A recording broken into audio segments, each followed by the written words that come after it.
যার সাথে আমার এখন সংসার নাই, তার বাবা, তার মা, তার বোন সবাই আমার সাথে এখন কথা বলে। সবাই আমি খারাপ দেখে আমার সাথে কথা বলে। প্রতিদিন ফোন দিয়ে আয়েশের খোঁজ খবর নেই। আজকে আমি লাইভে বলে দিলাম, আমার ননাস, আমার শ্বশুর, আমার শাশুড়ি প্রতিদিন ফোন দিয়ে হচ্ছে আমার ছেলের খোঁজ খবর নেয় তারা। হ্যাঁ ভিউয়ার্স, এবার আখি লাইভে এসে শ্বশুরবাড়ির সব তথ্য ফাঁস করে দিল।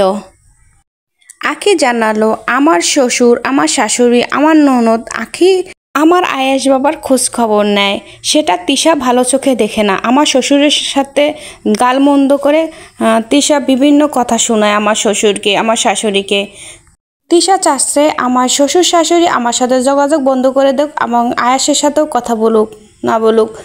তিশা আমার শ্বশুরকে বিভিন্নভাবে বাজে মন্তব্য করে। তিশা বলল যাদের সাথে আমাদের সম্পর্ক নাই আপনি কিভাবে তাদের সাথে সম্পর্ক রাখেন। তিশা যে কতটা খারাপ মেয়ে তার শ্বশুরবাড়ির লোক তাকে বুঝতে পেরেছে, বিদায়ী তাকে দেখতে পারে না।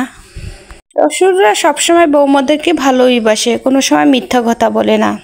আহাদের বাবা তিশাকে একটু পছন্দ করে না, সে তিশাকে দেখতেও পারে না, তা কিন্তু কথাটা ঠিকই বলেছে।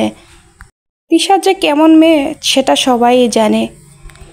তিশা যে দীপাকে বাসা থেকে বের করেছিল বিভিন্ন পরকীয়া আসক্ত বলে, সেটা মোটেও ভালো চোখে দেখেনি তার শ্বশুর। ওই থেকেই তিশাকে সে পছন্দ করে না। দীপাকে আহাদের বাবা খুব পছন্দ করতে। দীপা ও আহাদের বাবাকে তার বাবার স্থানে বসিয়েছিল এবং সম্মান শ্রদ্ধা করত। আহাদকে তিশা পরকীয়া করে বিয়ে করেছিল, কিন্তু উল্টাটা সে জানালো দীপা নাকি পরকীয়া আসক্ত হয়ে ঘর ছেড়ে চলে গেছে। এবার ফেসবুকে স্ট্যাটাস দিয়ে আহাদের বাবা জানিয়ে তিশার সম্পর্কে সব তথ্য ফাঁস করে দিল। সে জানালো আখি মেয়েটা অনেক ভালো ছিল, দীপাও ভালো ছিল। ভালো না তিশা মোটেও ভালো চরিত্র মেয়ে না, সবসময় বাজে বাজে লোকের সাথে উঠা বসা করে। হ্যাঁ ভিউয়ার্স, আহাদের বাবার সম্পর্কে আপনাদের যদি কোনো মতামত থাকে অবশ্যই কমেন্ট বক্সে জানাতে ভুলবেন না। ধন্যবাদ।